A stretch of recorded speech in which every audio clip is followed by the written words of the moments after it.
year was 1949. Frankie Lane's Mule Train was number 1 on the music charts. Newfoundland became the 10th Canadian province, and the Toronto Maple Leafs won their 3rd consecutive Stanley Cup, establishing the first dynasty in NHL history. Meanwhile, on the campus of the University of Western Ontario, the Metris era was supposedly on its way out, and the Mustangs were rated no better than second-place finishers due to heavy graduation of the 48 squad in the power of the defending Yates Cup champion Varsity Blues. In what is now considered the golden age of Canadian college football, the Mustang coaching staff of Ziegler, Hollister, Metris, Fairs, and Uhas was busy assembling a team that will forever be remembered for its unique combination of toughness, speed, and intelligence on and off the field.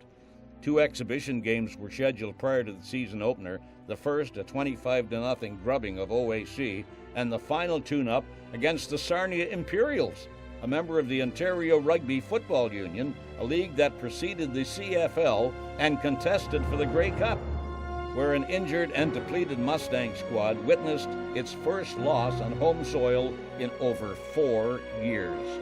In the season opener of the Senior Intercollegiate League, the Mustangs looked like a beaten team as the McGill Redmen took a 12-2 lead into the 4th quarter. Team captain and halfback Jack Perry pitched 2 spectacular passes to George Arnott and Bob McFarland in the last 4 minutes to secure the Mustang win. Next up were the Queen's Golden Gales, where again the Mustangs seemed to have run out of gas as they gave up a lead and trailed 11-10 going into the last quarter. Once more, Jack Perry was the hero as he passed to big Harry Wade behind the Queen's goal line for the winning touchdown in a 16-11 come-from-behind victory. The London squad was at the top of the loop and fast acquiring a reputation for pulling close ones out of the fire. Before a capacity crowd, including the Governor-General of Canada, the Mustangs corralled the Varsity Blues in their first meeting of the year. Jerry Fitzgerald smashed in for a try after an early interception, while Perry scored what would end up being the winning touchdown in an 11-8 victory. Now at the top of the intercollegiate division, the Mustangs displayed a vast array of weapons in an era of two-way football. The 7-man O-line was anchored by all-stars George Waring at center, Ticky Duck at middle, Red George and Elmer Quinton at inside, and on either end was Bob Turner, Harry Wade, and Bill Ford.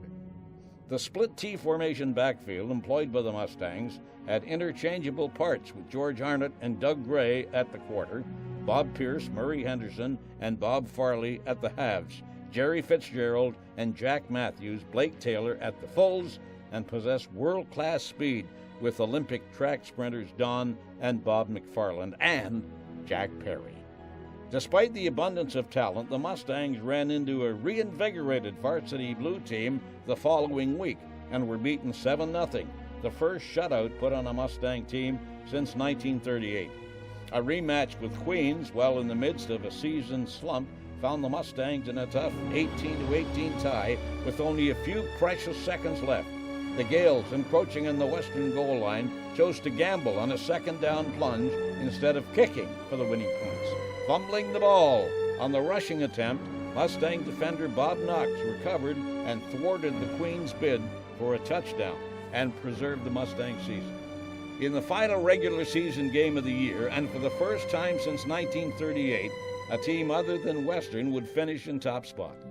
Trailing the McGill Redmen, a last quarter drive did not materialize in this one, played in the mud at Molson Stadium. Touchdowns by Don McFarland and Doug Gray were not enough as the Mustangs tasted defeat 18-10. A playoff system where the team in second place could challenge the first place team if they defeated them in the regular season resulted in Western and McGill squaring off for the 1949 Yates Cup. 8,000 Western supporters made their way to Varsity Stadium to cheer them on. London Free Press reporter Jack Park wrote of the match, Western battled with every ounce of spirit that was in them. The Mustangs staged one of the most stirring displays ever seen in the collegiate union. Sheer grit kept the Mustangs in the game. Bill Ford in the Western defense delivered the first major of the game, recovering a McGill fumble behind the goal line. A 6-6 tie going into the fourth quarter. The stingy Western defense did not allow a completed pass all game and accounted for 3 interceptions.